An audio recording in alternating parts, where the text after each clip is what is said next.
You want to support Roland Martin Unfiltered? Be sure to join our Bring the Funk fan club. Every dollar that you give to us supports our daily digital show. There's only one daily digital show out here that keeps it black and keep it real as Roland Martin Unfiltered. Support the Roland Martin Unfiltered daily digital show by going to RolandMartinUnfiltered.com. You can make this possible. All right, folks, congressional leaders honored the late Congressman Elijah Cummings today as his body laid in state in the National Statuary Hall at the U.S. Capitol. Cummings is the first African-American lawmaker to lie in state in the U.S. Capitol, according to congressional historians. Now, lying in state is a tribute reserved for government officials and military officers. Now, don't forget, Rosa Parks, she lied in honor in the U.S. Capitol, as well as a black Capitol police officer who was shot and killed in 1998. But to lie in state is different from lying in honor.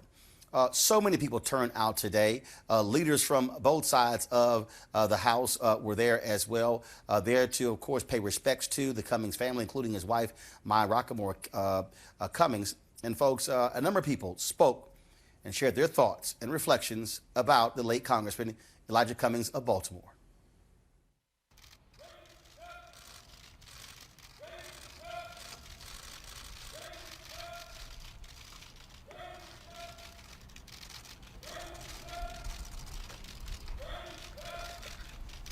55 members strong, the Congressional Black Caucus is a close-knit family.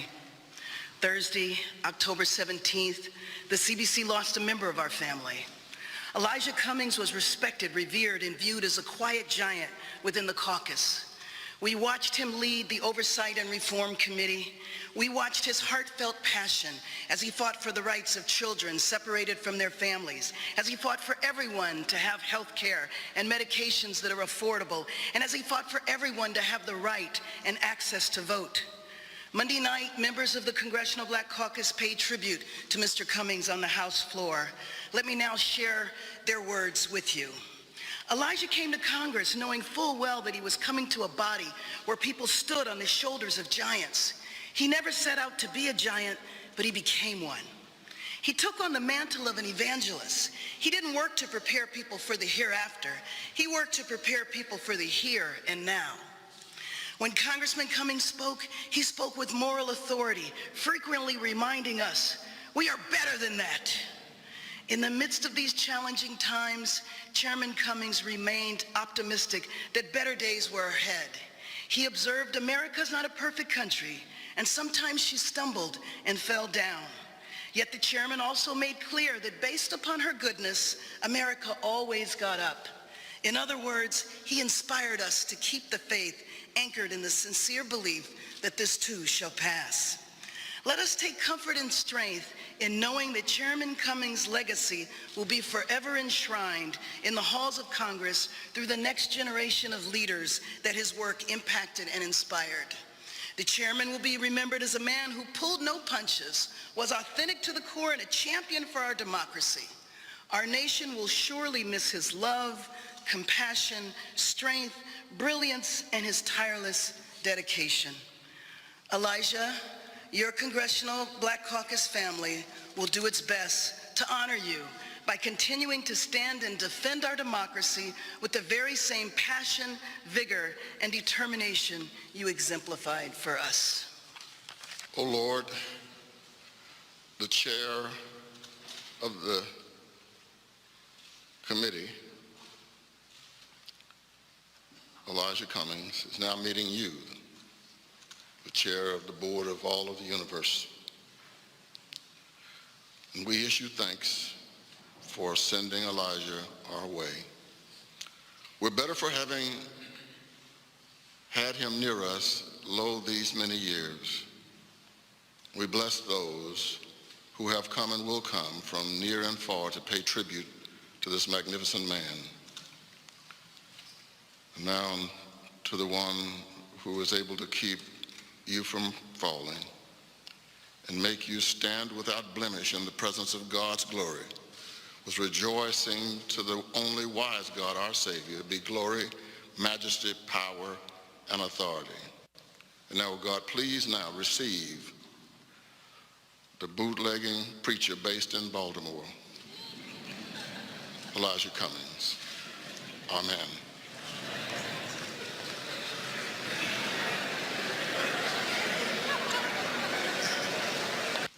Dr. Racamo, distinguished family, my colleagues, ladies and gentlemen. In the 6th chapter and 8th verse of the Old Testament book, the prophet Micah admonishes that the Lord requires us to do justly, act mercifully, and walk humbly. Elijah E. Cummings personified this directive in his service and in the core of his living. Elijah had a passion for justice, justice for those who are underserved, justice for those who are undercut, and justice for those who are underestimated. He himself had been grossly underestimated at a very early point in his development, and as a result had been placed in special education, but was rescued by a teacher who saw that the only thing special about Elijah Cummings was his inquisitiveness. He and I often talked about the passion we shared about being called to rescue as many others as God gave us courage and strength to do. Elijah understood Micah's admonition that sometimes justice, even when dispensed equally, might not always be the proper course of action. And in such instances, we are called upon to be merciful. Elijah was merciful, and he showed it with grace and kindness. Elijah often uttered soaring precepts, but he led by shining example. He knew how to balance firmness and fairness. He did not speak very often in our caucus meetings, but when he did, it was to bring people together. Elijah and I often talked about the humbleness of our shared roots in South Carolina soil and our experiences growing up as PKs, preacher kids.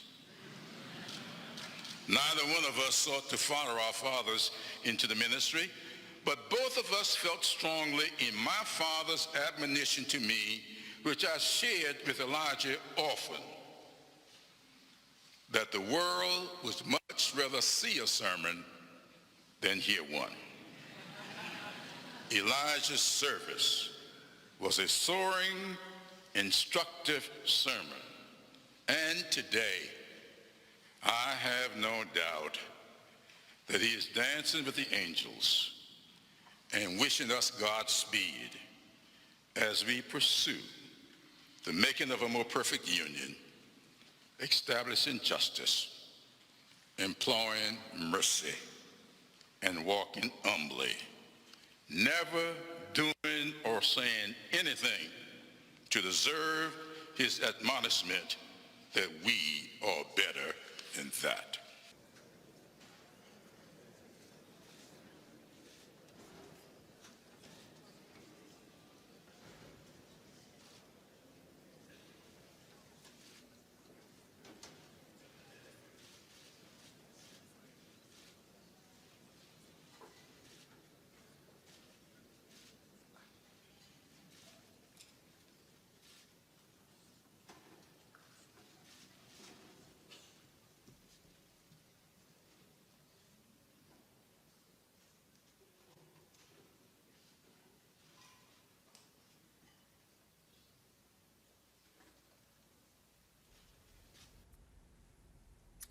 Of course, the funeral for Congressman Elijah Cummings will take place tomorrow in Baltimore. Among those who will speak include President Barack Obama, President Bill Clinton, and former Secretary of State Hillary Clinton. Let's go to our panel. Dr. Greg Carr, Chair, Department of Afro-American Studies, Howard University. Erica Savage, Wilson, host of Savage Politics podcast. Glad to have both of you here. First and foremost, I'll start with you, Greg. The fact that he's the first African-American to lie in state there at the U.S. Capitol shows the respect that Speaker of the House Nancy Pelosi, Democratic leaders, had for Congressman Cummings. Absolutely. You know, Eric and I were sitting here talking through the commentary and watching the feed there. You know, the man really, his impact can't be overstated. Elijah Cummings, remarkable man of the people, who represented his district, but more importantly, represented the spirit and soul in so many ways of black people in this country in the federal legislature. And we saw him, as he said, signing these subpoenas right up to the moment he left the earth. Yes. So for him to lie in state, and you know, this was in one of the news reports, in between a statue of Rosa Parks and a bust of Jefferson Davis, pretty much sums it up. The only thing keeping this experiment together is the outsized character of human beings like Elijah Cummings. Yes. And at this moment, a loss like this will have profound impact, not just on black and brown communities and working people and poor folks around this country, but as we will see discussed probably tomorrow in Baltimore, it's going to leave an impact on what happens in the immediate future of this project called the United States. Erica, when you look at the stunt Republicans did yesterday, I can only imagine how Congressman Cummings would have responded if he was one of the chairmen in that room when they barged in. It probably would not have gone over so well. It would not have. And as a former federal employee, I was completely appalled and wondered why in the world Matt Getz and the rest of the Brooks Brothers gang are not in state Capitol or Capitol Police custody. That what they did was beyond a stunt. That it was actually against the law that no one is allowed to bring any type of device into those areas, those skiffed areas. And so as we mourn the loss of a statesman, of a person that really did care and fight for democracy, I hope that this will be a lesson for all of us to not only get engaged, but to advocate for the things that we care about. You know, Greg, it's amazing when I look at some of these people, especially these ADOS folks, out there trashing Congressman Cummings, saying he didn't give a damn about black folks, wasn't fighting on behalf of black folks. I listen to these same people out there who say, oh, the CBC, they've done nothing for African Americans. And to me, it shows you the gross ignorance of many people who have no understanding what CBC members do, the kind of how a lot of times you may not have your name on a bill, but you can take a certain action to change one reference in one bill that could actually benefit the community. And so I think people really don't have an understanding, to be frank, what members of Congress do and how they do impact their congressional districts. And remember, he was elected to serve his congressional district, not just every black person in America. That's absolutely right. And, you know, this goes to everyone. We have to be able to be more educated before we open our mouths and talk out of our ignorance. We understand the ADOS position. It is legitimate and just to want repair. But having wanted repair, we must now do some self-repair. And part of that requires knowing who the people are who fight for us. When you see when you yank on Elijah Cummings, Perry Mitchell falls out.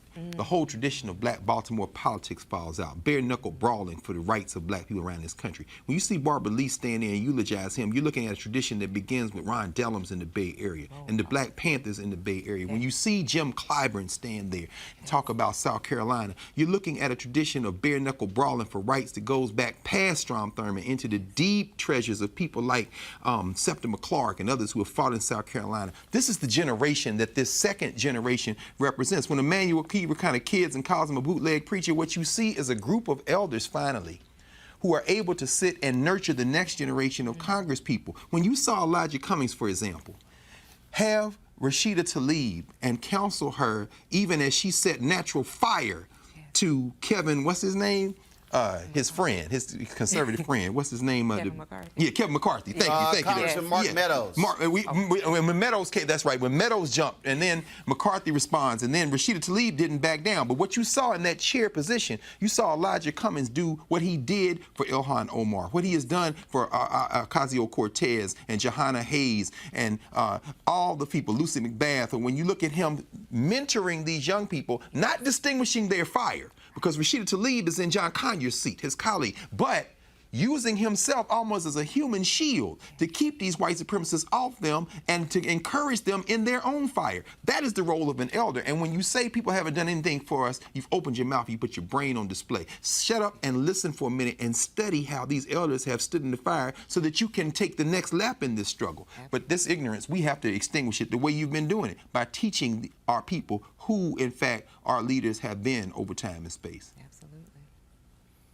And Erica, I think that's critically important because, again, the reality is when you talk about the impact of a Congressman Elijah Cummings, first of all, there's this assumption that, oh, he was like one member of Congress can completely reform and change their entire congressional district. That's not how it happens, because the reality is this here. His congressional district actually has the best of Baltimore and the worst of Baltimore. Absolutely. I mean, that's what happens. You can go to many congressional districts and you can find the exact same thing. But I think it's important when you talk about his role being over this House Oversight Committee, holding Donald Trump accountable. Right. Also, even when he was a ranking member, when the Republicans controlled, how he was going after and battling with Trey Gowdy and Darrell Issa. Yes. And guys along those lines who were bringing their shenanigans on Capitol Hill, holding them accountable to say, you do what's right according to the people. Absolutely, and let's be clear here as well. To also compliment what Greg said, that accountability is not a tweet, and that bravery and courage is not a tweet, and that leadership is not a tweet, and that what we are all standing on, what we are all beneficiaries of, is the work of an Elijah Cummings, the work of a Ron Dellums, that roll call that Dr. Carr did so eloquently. Those are the freedoms and those are the benefits that we are actually reaping right now as we even speak. So when I think about Elijah Cummings, I think about that, even the commitment that even Roland, on last week when you broadcasted live from the Spirit of Democracy Awards, that he was actually scheduled to be there. But you had the voice of a Congresswoman, Maxine Waters, who has held talks with the Bloods and the Crips. So when we start looking at receipts, when we start looking at the actual work, it definitely moves beyond Twitter, Facebook, Instagram, and every other social media platform. It is those people, those 435 that serve in the House of Representatives, that are elected every 2 years, that are going about the business, doing the work of the people as though they'll be there for 6 years like the senators are. And so that's what I also believe, that this new swath of people that are now engaged with what they call some level of social justice or Black awareness also need to understand. Yeah, but it's we certainly, again, are going to miss his leadership, what he was able to do on the Hill, especially when it comes to this impeachment inquiry that's taking place. And so, again, tomorrow, the funeral will take place. There'll be a public viewing tomorrow at 8 a.m. Congressman Elijah Cummings at New Psalmist, his church in Baltimore. The funeral will begin at 10 a.m. It will be broadcast on C-SPAN. And, of course, as I said, President Barack Obama, President Bill Clinton, Secretary of State Hillary Clinton, all three will be among the speakers addressing the audience there tomorrow in Baltimore. All right, folks, back to our Roland Martin Unfiltered video in just one moment.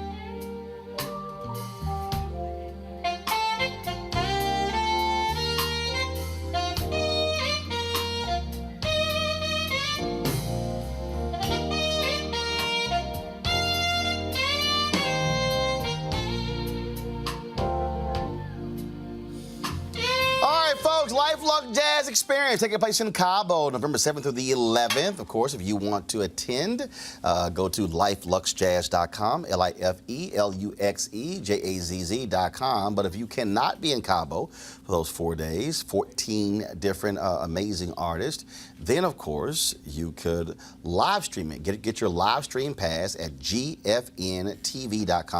That's gfntv.com. As I said, amazing artists: Gerald Albright, Alice Bouillon, Kirk Whalum, Donna McClurkin, Shalia, Roy Ayers. Man, it's going to be an unbelievable 3-day extravaganza. And so I look forward to you participating. And again, get your live streaming pass to cover those 3 days, all 14 concerts. You'll be able to watch right here on your phone, on your iPad, computer. Does not matter. Go to gfntv.com. That's gfntv.com to get your live stream pass. Now back to your Roland Martin Unfiltered video. Bye.